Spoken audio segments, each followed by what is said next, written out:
First of all, the way that we operate is that we call guaranteed prosperity because we guarantee our result. And we don't guarantee that tell you, look, if you don't get a result, don't pay us.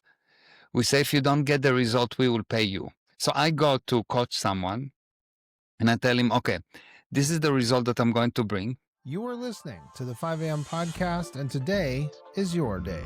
Welcome to the 5 a.m. podcast. I'm your host, Michael Clausen. Today, we have the privilege of speaking with Meir Ezra, a truly unique force in the world of entrepreneurship and personal development.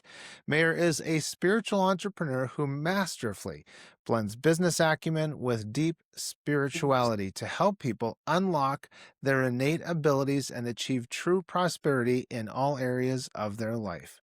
Born in Israel with a physical challenge that would have stopped many, Meir defied the odds, serving 6 years in one of Israel's most elite Navy units, the submarines, powered by an unshakable state of mind. His journey took him from hiking the Himalayas on just $6 a day to building a $100 million company by the age of 32.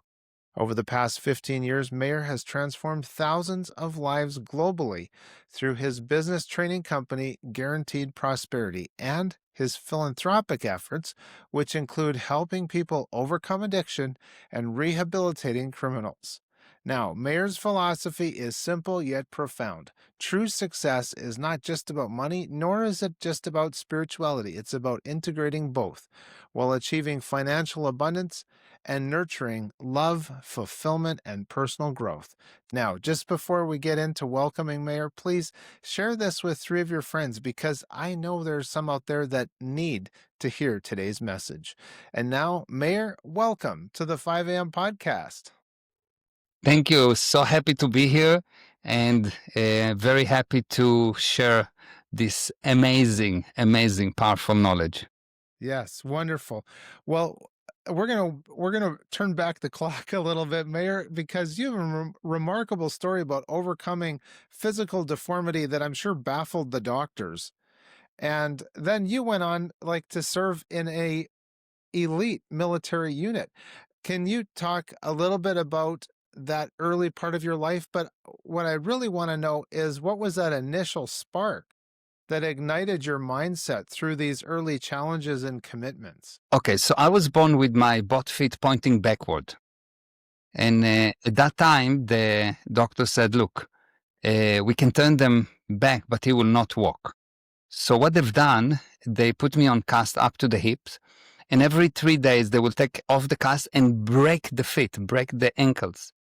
And they, as a baby, they would just turn it. So I was in cast for 6 years.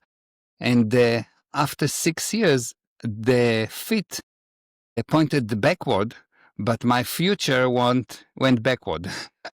So the feet looked forward, not backward anymore, but the future looked backward. So everyone told me, look, you will not walk, but you can stand, you can look normal, but you cannot do anything. And I said, no way. I said, from very early age, I said, look, I'm going to use this body. I'm not going to serve the body. It's not going to be a limitation. I'm going to use the body, and the body will do what I tell him what to do. And everyone laughed, and everyone thought that I'm just a child that have imagination, and they didn't know that imagination is the most real thing in the universe. They just didn't know that. But imagination is the realest thing in the universe. Because if you look at anything physical, it used to be an idea. Someone imagined it. Any fact, anything that exists, used to be an idea. Someone imagined it, and that's the only reason it's here. But everyone trying to tell you, look, don't imagine, don't come with ideas, obey the physical universe. And I said, no, the physical universe will obey me. So I started to just push through, and whatever I needed to do, I just did it. I somehow did it. It was pain, and I didn't care. And I developed this saying, it's just pain. And everyone say, what do you mean it's just pain? I say, it's just pain. You think that, I don't know, a kiss is nice. I think that pain is nice. It's just pain. It's just another sensation. What's the difference between pain and something else? And I continue like that, and I started to walk and then to run. And I always had pain, always, and I'm 62 years old. I still have pain, but I do everything. I do everything. I just came back from the gym, and I'm doing what is it, 7.5 plates. So it is 140, 150, 300 kilos leg press, Wow. 12 reps, 300 kilos all the way down. So I'm doing everything. I'm doing everything. So I decided to go, like every Israeli, you have to go to the military, but you can volunteer to special units. So I volunteered to that special unit. The course was 2 years. We started 4,000 people. We ended up after 2 years, 21. And it's tremendously difficult physically, and very, very difficult mentally, but not for me. Why? Because I always said that I never actually did 2 years of a course. My course was not 2 years. I said that I cheated throughout the course. I had a course that was built from many 5 seconds, Yeah. because I could do anything for 5 seconds. So I developed for myself this 5-second rule. I can do 5 more seconds. And I only do 5 seconds. Everything I do is only for 5 seconds. Because I can do 5 seconds, I can do anything. Okay, 5 seconds of pain, I can take another 5 seconds. So I did not 2 years, but I did many 5 seconds, and that's how I got to the end. And the viewpoint of I'm the boss, I'm using the body, is what get me to be able to work 7 days a week. I sleep in average 3 to 4 hours per night. At least once per week, I don't sleep the whole night. And every day I go to the gym. I push 105 kilo bench press. I do a lot of things. I kite surf. I do a lot of things. I dance. I do a lot of things, and run the business and help a lot of people. And I write 3 seminars per week, not only for me, but also for my son, which means I write more or less a book per week. Wow. That's impressive. That's impressive. And I love you that you're talking about lifting heavy in the gym.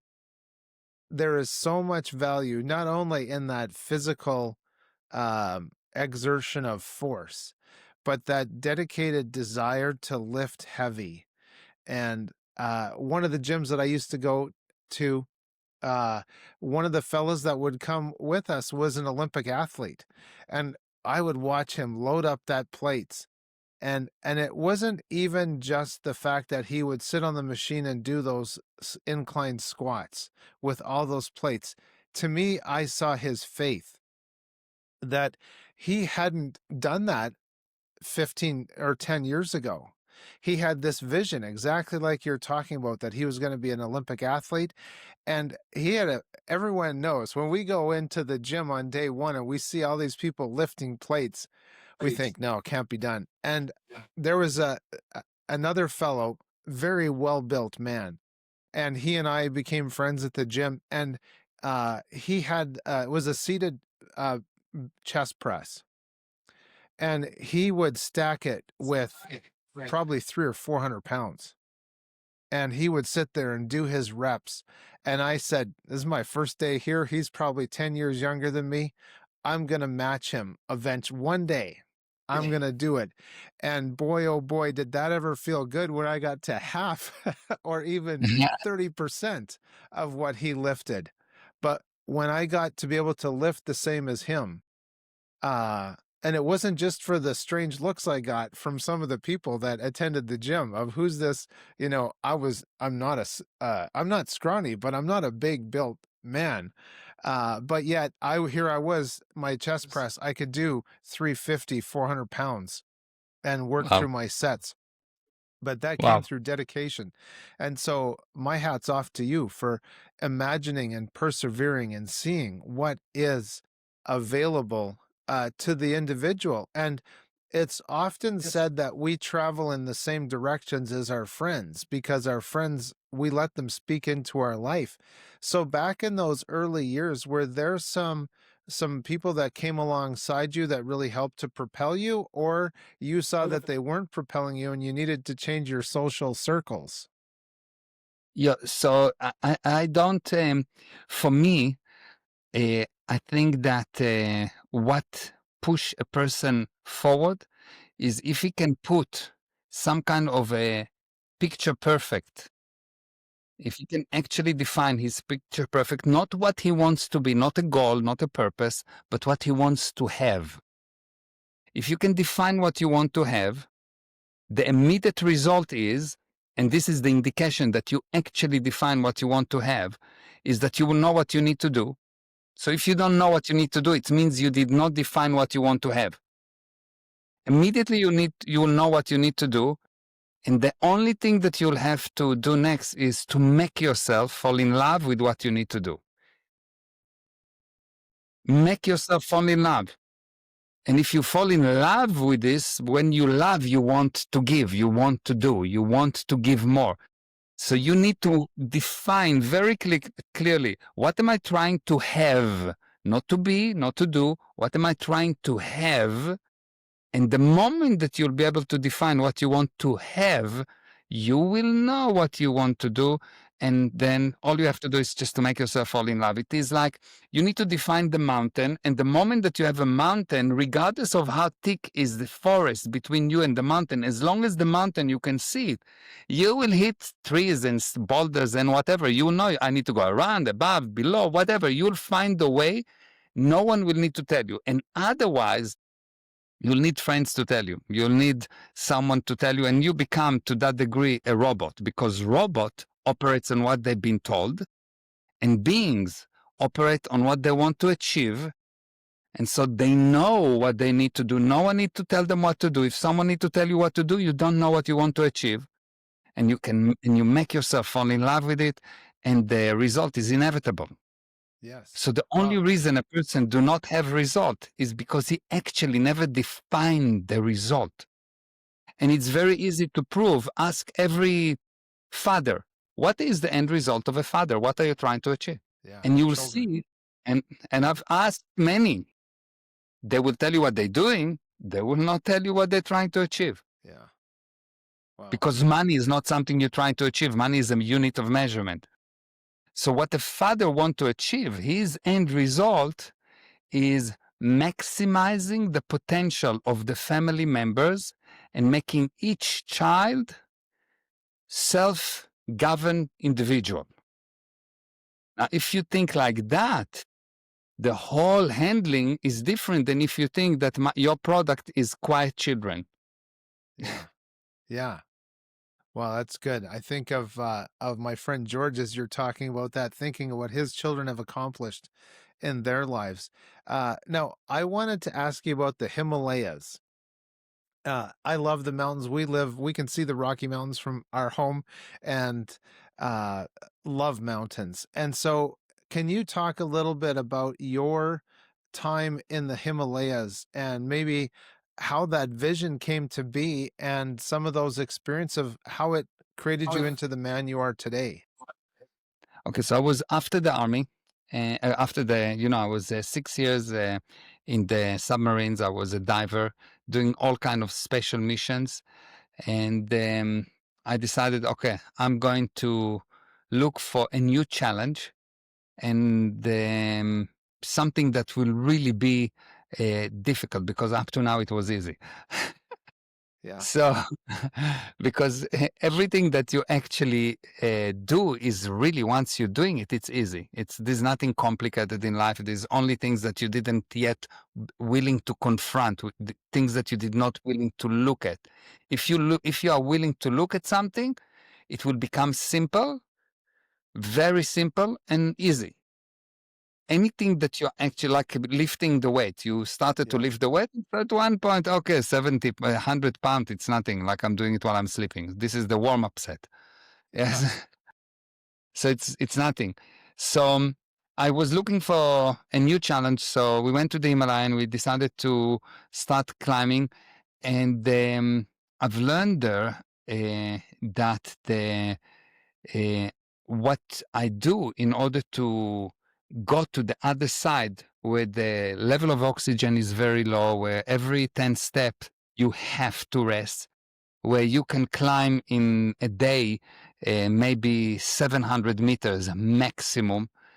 And I've learned that the way to do it is to do it in the way that you don't actually, you know the mountain, you really know the mountain, you know where you are, and you love the next step, which means you have only one step to do. Only one step. In life today, I'm running many people. I have thousands of cycles. You never hear me say that I'm busy. Why? Because I always have only one cycle to do, only one thing to do, the one that I'm doing right now. I never have one before and I haven't have one after. In my mind, I'm doing what I'm doing when I'm doing it. And this is competence. The ability to do what you do when you're doing it. Most of the people doing something here, but they don't really do it. They have their attention on this and on that and on that, and 50 things interfere with them, and they're looking at their phone and they're looking at the messages and they're thinking about their problems and they worry and will millions of things. I cannot worry. I never worry, never in my life. Why? Because I do what I do when I'm doing it. That's powerful. As you were talking about encountering those mountains and just taking that next step, and you had mentioned that you'd been a diver, and I was thinking about the first time that I went diving. It was in the Pacific Northwest. Had my wetsuit on. I had my friend Carlos with me, and I dove in, and I didn't know what to expect. And the first sensation was how cold my body was and my face. I had my mask on and my regulator, but then I realized I have to learn how to breathe. I'm underwater. And can you talk a little, because of your vast experience in diving, can you talk then about how we're used to a certain way of living and we're tired of the stinking thinking. We're tired of the lack and the poverty, and we have to enter into abundance. And for me, it's kind of like when I dove into the water, ladies and gentlemen, the abundance of the sea life all around you. You enter a different world. Can you talk a little bit about that? Yeah, so under the water is just, so how I look at that is I look at life is a series of games. What is a game?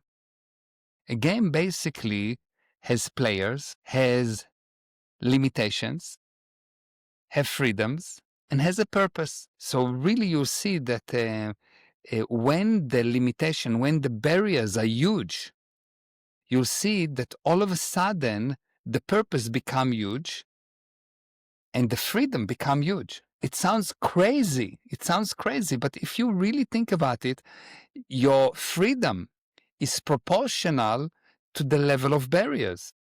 If you have I'll give you an example. Let's say I'm a waitress, okay? And my barriers is I need to go and please a few customers and maybe my boss and I'm working from 8 to 5, very small barriers, very small freedom. I have to be there at 8. I have to finish at 5. I cannot jump to London for lunch. If I want to go to lunch right now, I just go on a plane and I go to lunch and I come back. It's nothing. So I cannot do that. And the purpose is just to pay the bills. Very small purpose. However, if the same waitress have a child and the child gets cancer, all of a sudden the purpose becomes huge.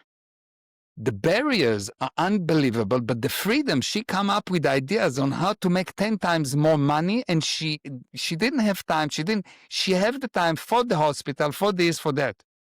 Now you have two options. Number one, wait for the physical universe to give you a cancer, so you raise a little bit your game, or you can increase the game. Look for the barriers. Look for the problems. Most people don't want problems. I love them. I love barriers. I love barriers. That's why I don't sleep. That's why I do the crazy thing that I do. Because when I have a lot of barriers, I have a strong purpose to overcome them, and I'm totally free to do whatever I want. So the freedom is really proportional to the barriers, which means that once you start to dive, you have a massive barrier. You cannot breathe by yourself.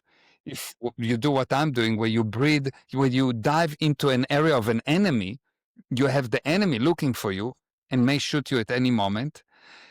So you have all of those barriers, which gives you immense amount of purpose, and it gives you unbelievable freedoms to come up with ideas, and you see that you are only alive for as long in relationship, or you are as alive as you have a big game. So the smaller the game you have, the less alive you are. The less barriers you have, the less you are alive. The less purpose you have, the less you are alive. And most people trying to run away from that, and so they don't succeed. I run into the bullets, so I never get hurt. Other people are hiding from the bullets. I love the bullets. Shoot at me. Not a problem. Any day. Yes. That's the difference. Oh man, that's great. And I just think of some of my friends that have committed military service, and you certainly hear those words repeated in some conversations. Now, you've described yourself as a spiritual entrepreneur. Can you define that concept and why you believe it's essential for modern success? Yeah. So everything you do comes from your viewpoint. Your viewpoint defines your actions. Your viewpoint defines your results. Your viewpoint is everything. Okay? And that viewpoint is your viewpoint, is the spirit viewpoint. Yes? And this is something that you totally control. And you'll see that when a person is on a low level of awareness, what happened, he bow the physical universe. Even below that, so you can say that at the lowest level, a person is a total effect. Things happening to him and he can do nothing about it. Just about higher, just a little bit higher than that, the person going to superstitions. And he start to believe in things. He believed that the eclipse means something, and that he asked the stars what's happening and whatever. That's all superstition. Then you've got science. Science, the job of science, I believe that science has been created in order to eradicate superstition.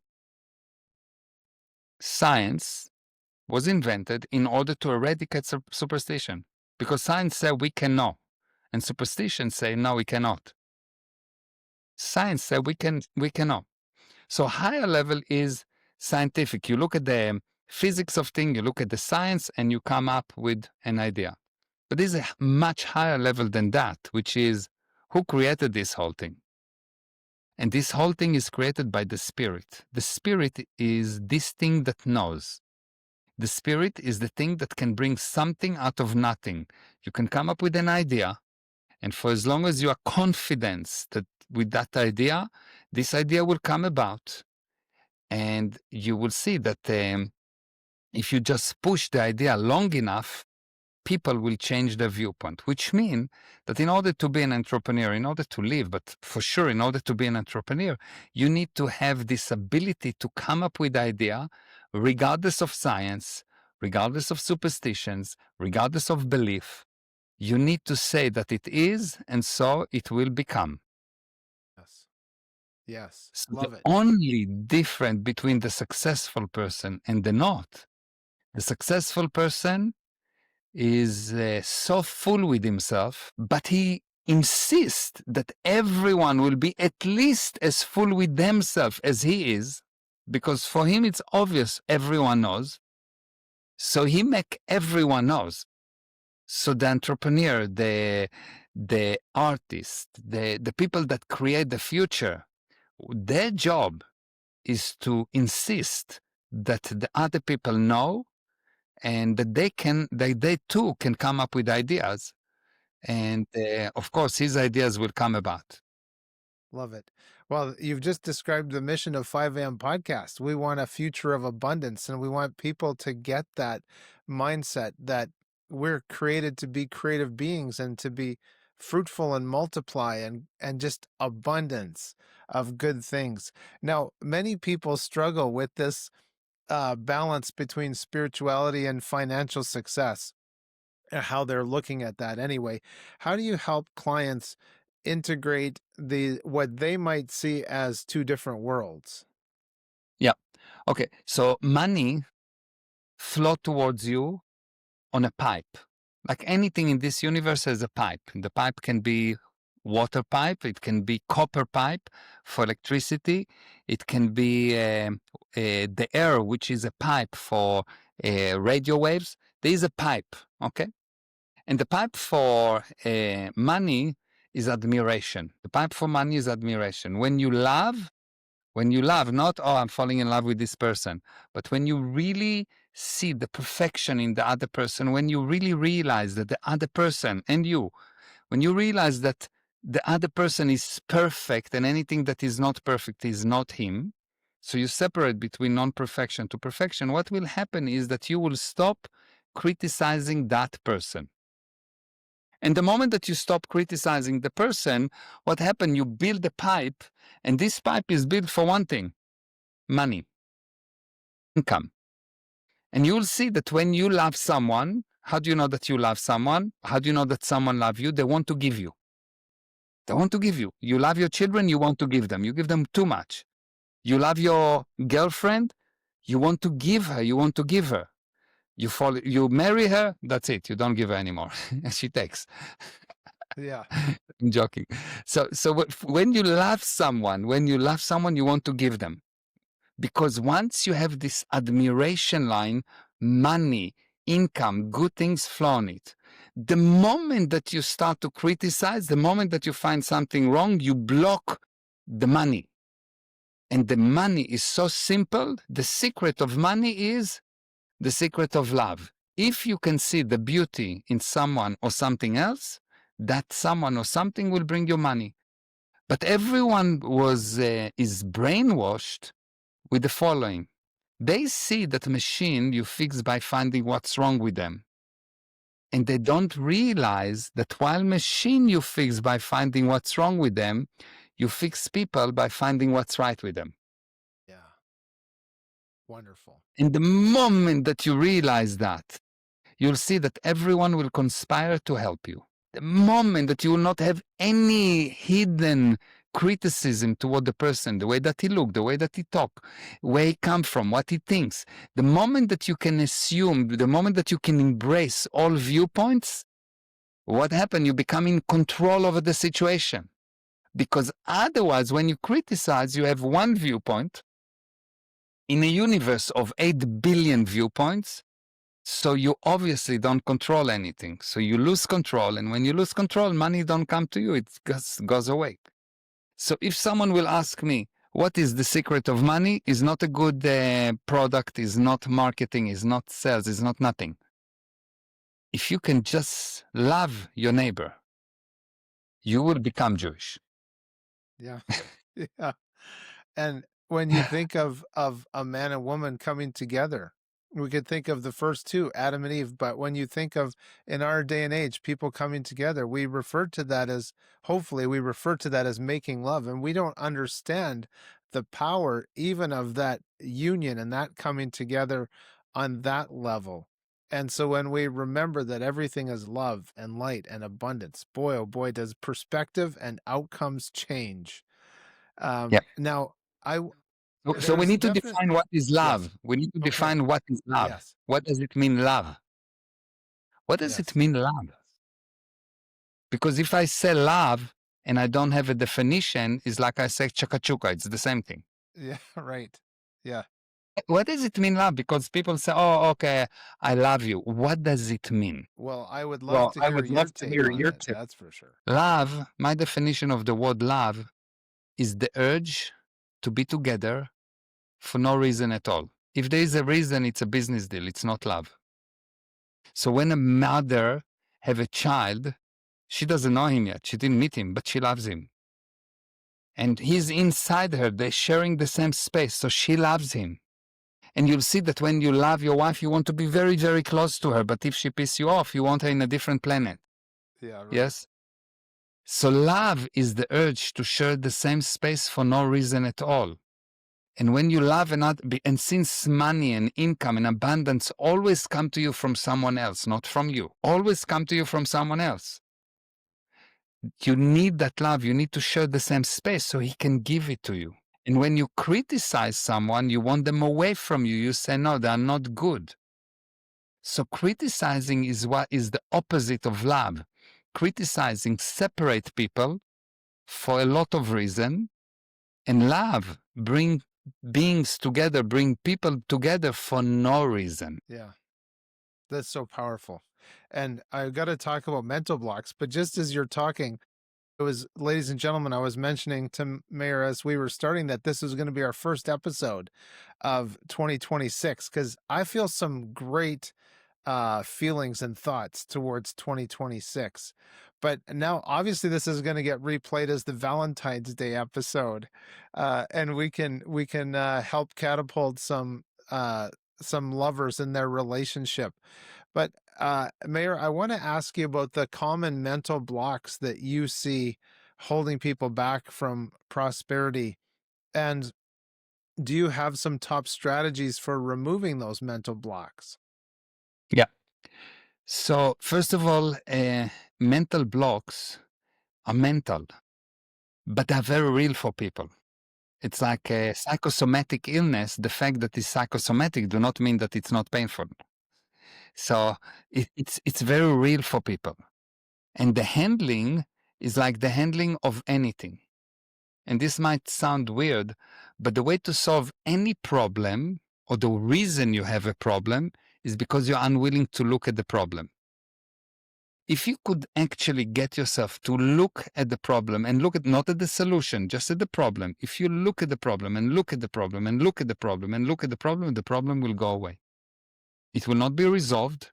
It will dissipate. It will go away. The same is with mental problems. You need to be able, if something continue, it contains a lie. For something to continue, it has to contain a lie. I'll explain to you. A lie, it means a change from the original, okay? At zero time, things do not continue. In order for something to continue, it has to change. So the only reason the physical universe exists is because the atoms are moving. There's always constant movement. But the moment of creation, you have nothingness. So you have something, you have nothingness within the somethingness, and at that moment, it stopped to continue. So if you look at something that happened and you can find the actual truth of what's happened, if you remove all the lies, that thing will stop existing. So if you have a problem with someone and you argue and you argue and you argue and there is a problem, and one day you find out that actually what happened, someone lied to you. That's why you're fighting with him. Because the lie was removed, the problem dissolved. If you had a situation where some people started to hate you, it was because someone saying something bad about you that was a lie and didn't give you the chance to protect yourself. So they become a problem. And one day you sat with one of those guys that hated you and he says, no, but you did that. And you say, I didn't. And you prove to him that you didn't. And all of a sudden he said, no, but Johnny said that. And you say, let's call Johnny.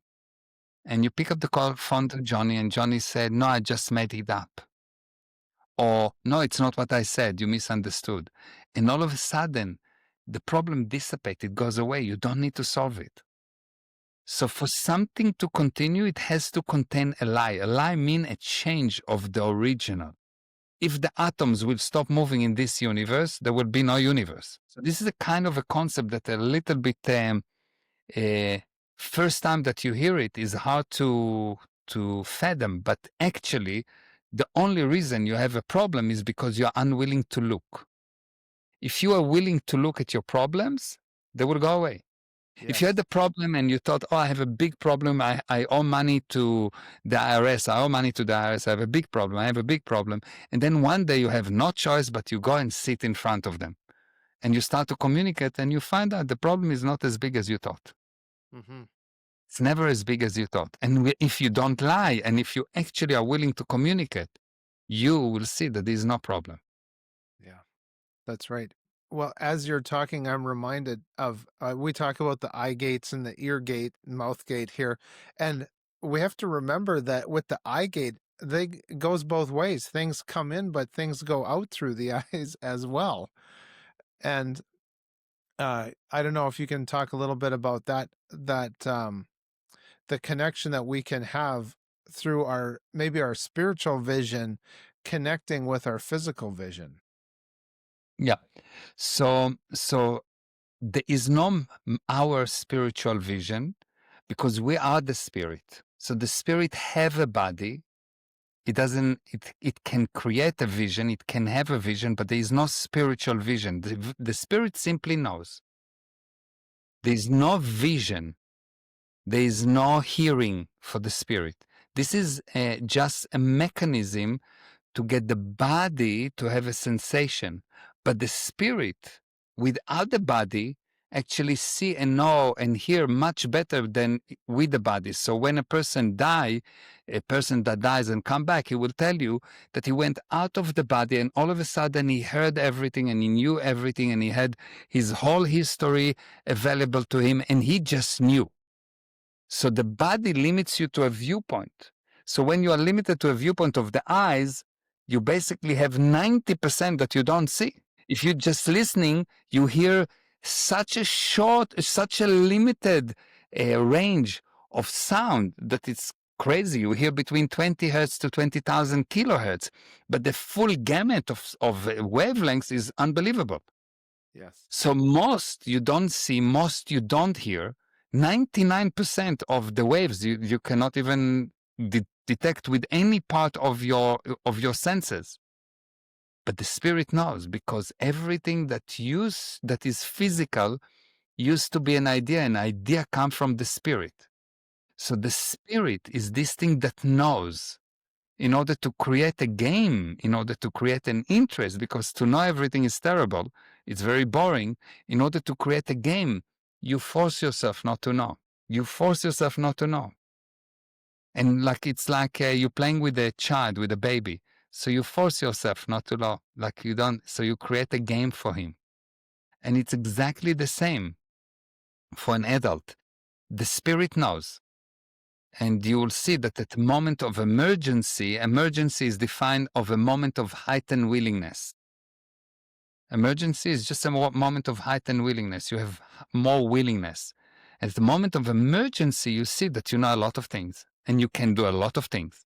There's much less limitations.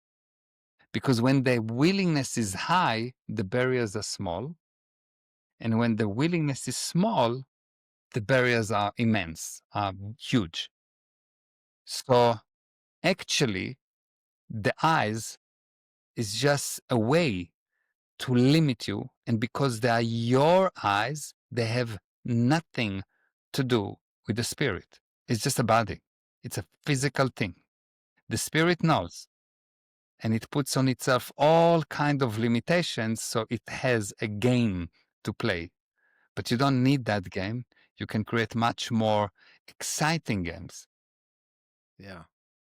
Yes. Wow, that's a wonderful answer. And I cannot tell you how much I appreciate you saying that. And in our world and the commercialism of it, boy, one of the biggest things that is sold to young people and older people as well, I suppose, is gaming systems and gaming and make believe.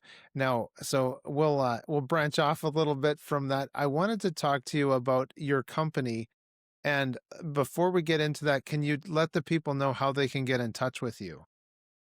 Okay, so first of all, Instagram. Just write to me, DM me on Instagram. The name is Meir Ezra official. So Meir Ezra official. And the things that I can guarantee, if you write to me, I always answer personally. It's not someone that answer on my behalf. I answer the communication. So if you want to write to me personally, if you need an advice, if you need help, write to me. I always find a way to help. I always give you advice. In 99% of the time is not what you want, but it's what you need.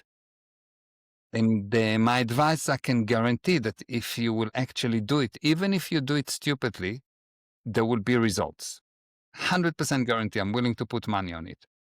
So that's how to contact me personally. But if you want to get data, other than, of course, on Instagram, you can go to my website, gprosperity.com. So it's gprosperity.com. And there's ton of free material, ton of low-cost material. We do all kind of things, and we cover things from business, marketing, sales, finance, organization, through parenting. We have something that's called the Parent Academy. 50 lessons. We delivered to more than 1 million people. More than 1 million people went through these 50 lessons. We've done a lot of things, yes. And of course, there is the side of the more advanced side, which is how to bring something out of nothing, uh, which is really how to actually dismantle the limitation of the physical universe and get you to realize that you're the boss. Yeah. Yes. And that principle of something out of nothing is the source of our creation as humans. And so if we're created in the image of the creator that created something out of nothing, that means we get to create something out of nothing. It's the only way to create something. Yes. Otherwise, what you do, you change. You don't Yes. create. Just a reminder that you can get all of our resources, other episodes, and read our blog posts at 5ampodcast.com. 5am Podcast is brought to you in part by mkci.ca, a certified member of the Autodesk Developer Network. MKCI helps companies maximize their AutoCAD, Inventor, Navisworks, and other design software investments. Their innovative products like the CommandSys script editor and the Clash Management Suite will streamline your workflow and boost your productivity. Visit mkci.ca today to discover how they can enhance your competitive CAD advantage. That's mkci.ca. Thank you for your support of 5am Podcast. We'll just get into your company for a little bit here, and it's called Guaranteed Prosperity. It's had a worldwide impact on so many people's lives. Can you share with us the core principles that you teach that lead to that lasting transformation? We may Yeah. not So have enough time for all of them, but yes. So first of all, the way that we operate is that we call guaranteed prosperity because we guarantee our result, and we don't guarantee that. Tell you, look, if you don't get a result, don't pay us. We say if you don't get the result, we will pay you. So I go to coach someone, and I tell him, okay, this is the result that I'm going to bring. Let's say I'm going to coach someone in Canada next week. And I said, good, I'm going to bring you an increase from a $5 million company. You're going to become within a year $10 million company. And the profit will move from 7% to 12. Now you will pay me $40,000 for a day with me. But if you don't get the result within the exact time, I will pay you the $40,000 plus 20. So I put the money in an escrow account. I give it to a lawyer. He put the money in an escrow account. And the lawyer at the end of the period look at the numbers. And if the numbers are as we agree, I get the money. And if not, he gets the money. So I actually guarantee the prosperity. that's powerful. And you stand behind your word. Your word is your bond by the sounds of it with that. So if someone, let's say that entrepreneur has been struggling and they're listening to this conversation and they're also saying, wow, I've actually been struggling in my business, but I'm also struggling as a parent. And you've mentioned parenting as a topic that you often discuss. What are some of those parenting lessons that apply broadly to business and to that home development? Okay, so everything that I teach, every piece of truth, it's true only for as long as it applies to everything. So if you have gravity and you see that it's working in South Africa but not in the US, there's a lie there. Gravity Yeah. works all over, yes? So if I give you a principle that you find one case that it doesn't work, you need to be brave to say this is nonsense. Even if I'm very successful and I have all the credentials in the world, you need to be brave and say that's nonsense. And this basically, the first principle is that as a person, you should never listen. You should always look. Why? When I look at people and I speak to people, if they are looking for themselves, they don't need to bring reinforcement. When I see a person that says, well, but there is a study that said that, I know that he doesn't understand. If he tells me, but Einstein said that, I know he doesn't understand what he's talking about. Otherwise, he wouldn't need Einstein to help him. He would be able to argue for himself. And this is so fundamental that kids knows that very well. They never listen to what their parents do. They're actually looking. They're learning by mimicry. They're looking at what the parents do, and they do exactly what their parents do. So even if you don't like your parents, you'll see that you behave exactly like one of them. Yes. And that kind of that reflection. Yeah, the principles will work always, always. So you learn by mimicry. And when you stop looking at things and you start listening, you make mistakes. And in business, it's the same. If you start listening to what people say, you will be all day long arguing and being misled. But if you look at the results, and only at the results, you'll see that results don't need an explanation. I have money in the bank. I don't need to give an excuses. You want to see the result? I'll show you the bank. Yes, it's very simple. Yeah, that's the result. I go to the gym. I don't need an explanation. I just show you the weights that I push. But people that don't, they have a lot of explanation. And they're very good at that because they've been training to explain themselves, to give excuses. And so if you listen, you're going to make a mistake. Look, never listen. Look, in business, in life, look, never listen. I don't listen to experts. I don't care how expert the person is. I look at the result. Does he bring a result? He is a doctor, and he's telling me, look, I'm very qualified, blah, blah, blah. I said, I don't care. Show me the results. How many people you cured? If you cannot cure them, you're not a doctor. No, but if you didn't cure them, I go to a lawyer and I say, can you guarantee the result? And he says, no, I mean, there's a court and you cannot guarantee. Then you don't know what you're talking about. How do you know that someone is an expert? He can predict the result and he can predict the time. Yes. If not, he's Yeah. an amateur. Right. You know, my mom was a nurse my whole entire life growing up. One of the things that she would talk to me is she would say, you know, when you look at the sign of the doctor, it says practice. Do you want to go to someone who's just practicing? Exactly. And Exactly. that's our words. Now, I briefly alluded to Valentine's Day, which will be coming up, and many people focus on that, and we see the hearts.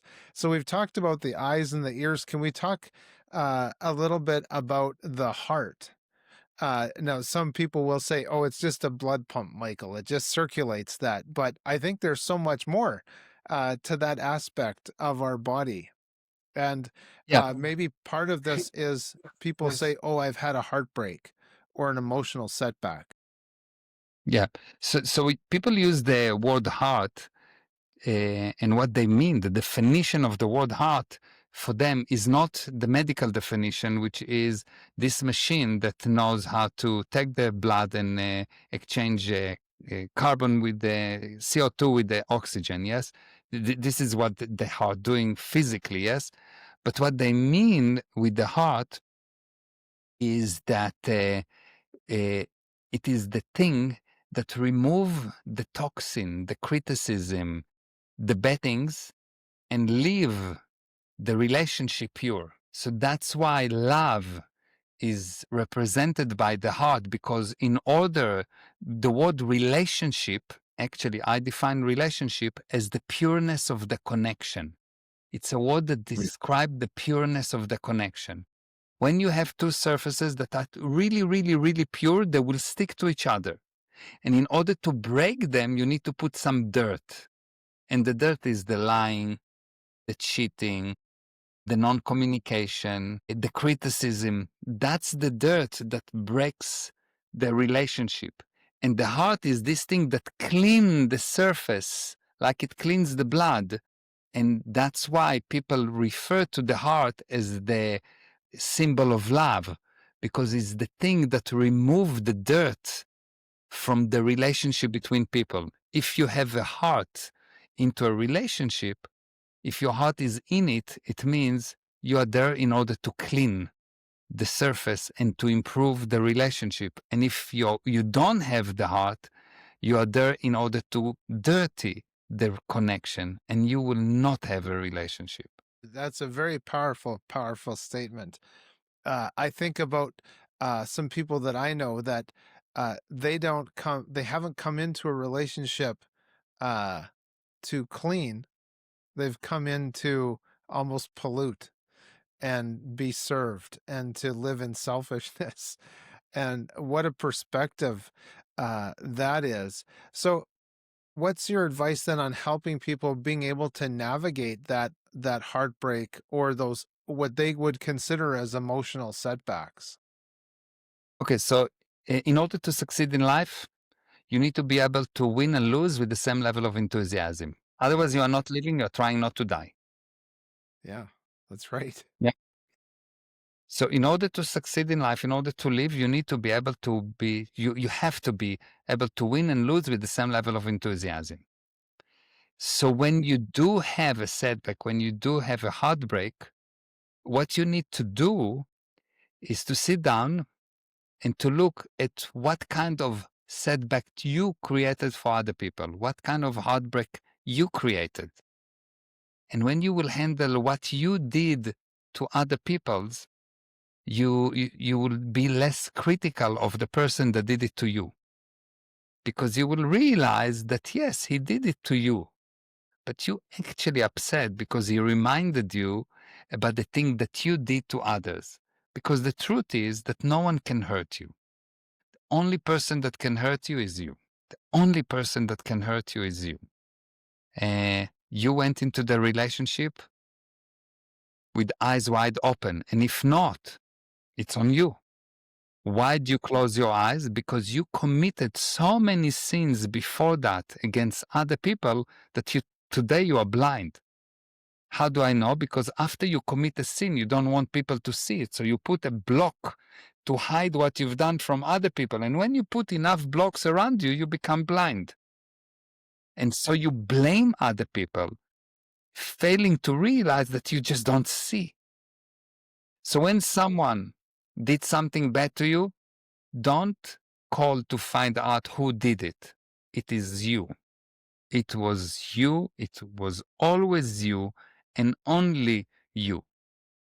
And once you realize that, you'll stop being a slave to your emotions, and you'll start actually helping other peoples to improve their emotions, which is much more valuable than complaining about yours. Yes. Well, I love the answer. It makes me think, I've already mentioned Adam and Eve once, but it makes me think of that situation in the garden, and and God says, "Hey, where have you gone? You guys are hiding on me." And they talk about the shame from being naked, and God said, "Well, who told you you were naked? Who Yes. told you that?" And it was like, "Oh, we realized it on our own. Oh, I did this to myself." Yeah. No, no, no. You didn't do it to myself. You did it to others. No one can hurt you other than you. But how do you hurt you? By hurting others. Yeah. perfect, and anything that is not perfect is not you. So how can I hurt you? You are spirit. You are part Yeah. of God. So me, how can I hurt me? Like people say, oh, you need to love yourself. Nonsense. You don't need to love yourself, because if I need to love myself, it means that I need to create a synthetic me that is somehow senior to me that love me. You Yeah. cannot love yourself. The only thing you need to do is to love others. Yeah. Love one Love another. thy neighbors, not love Yeah. yourself. It's nonsense. You are Right. already perfect. You can love your possessions. You can love your body. You can love your car. You can love your mind, but you cannot love yourself. So the basic thing to understand is that you're invincible. You are perfect. You, like, nothing is wrong. Like, no one can hurt you, and but you can hurt others. How? By Yes. hurting their possessions. And other can hurt you by hurting your possessions. But it's your consideration that losing a computer is important, or losing a limb is a problem. It's just your Yeah. consideration. Right. And the magic is that if you don't consider that you can lose, you don't.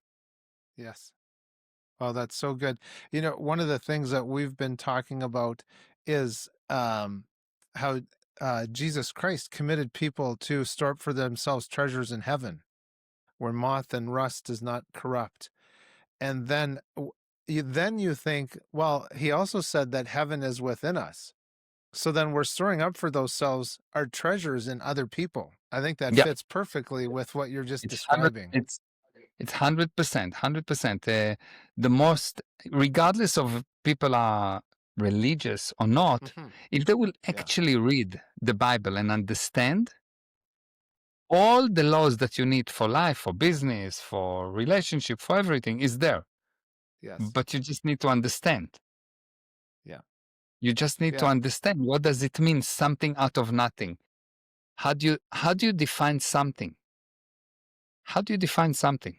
What is the definition of the word something? Boy, I would think, isn't that funny? How do you describe the word something? Because I was going to answer you with something that I can touch or feel, like this lens cap. Yes. So this is an example of something, but it's not the definition of something, Yes.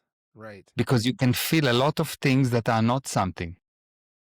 You can touch in a dream a lot of things that are not something. Yes. They're not real.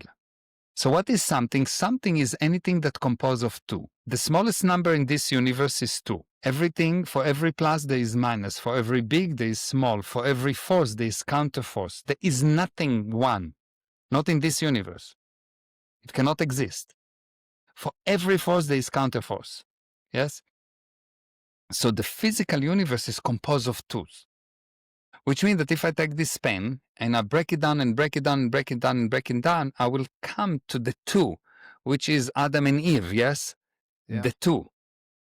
So you've got the two. This is the basic thing. And the two is the beginning of something, yes? The beginning of the physical universe. The word beginning mean was not here before, which mean what's created two cannot be composed of two. Which means that nothingness, God, is anything that's not composed of two, but it can create two. So nothing is just anything that do not compose of two, but have the ability to create two. So nothing is the only thing that can bring about something. Nothing is not zero. Hmm. Yes. Nothing is not composed of two that has the ability to bring about two. Yeah. Such a powerful thought to end off on. Thank you, Mayor, so much for sharing your extraordinary journey and your powerful insights with us today. Thank you. Thank you. Yes, I love that. I love the blending of spirituality and the business and family and home and heart. And I gotta say, the wisdom that you offered us today is such a refreshing perspective. And I hope and pray that our listeners will engage with you and realize the what they thought was impossible is possible. And not just financially, but in every area of life. So thank you for sharing these tools with us. For our dear listeners, you might be ready to take the next step after listening to this conversation. This is why I was saying we got to share this with our friends. Be sure to visit the website gprosperity.com. There you can explore Meir's courses. There's some great information on there. There's live video segments that you can get involved with. There's lots of free resources designed to help you unlock that innate potential and create lasting balance. So, ladies and gentlemen, if you've enjoyed this episode, please subscribe to the 5 a.m. podcast. Share it with those who are committed to personal growth and entrepreneurial excellence. Until next time, I'm Michael Clausen, encouraging you to rise early, think deeply, live fully, and please enjoy those sunrises and sunsets and all those beautiful adventures in between. Thank you. Just a reminder that you can get all of our resources, other episodes, and read our blog posts at 5ampodcast.com. 5 a.m. Podcast is brought to you in part by mkci.ca, a certified member of the Autodesk Developer Network. MKCI helps companies maximize their AutoCAD, Inventor, Navisworks, and other design software investments. That's mkci.ca.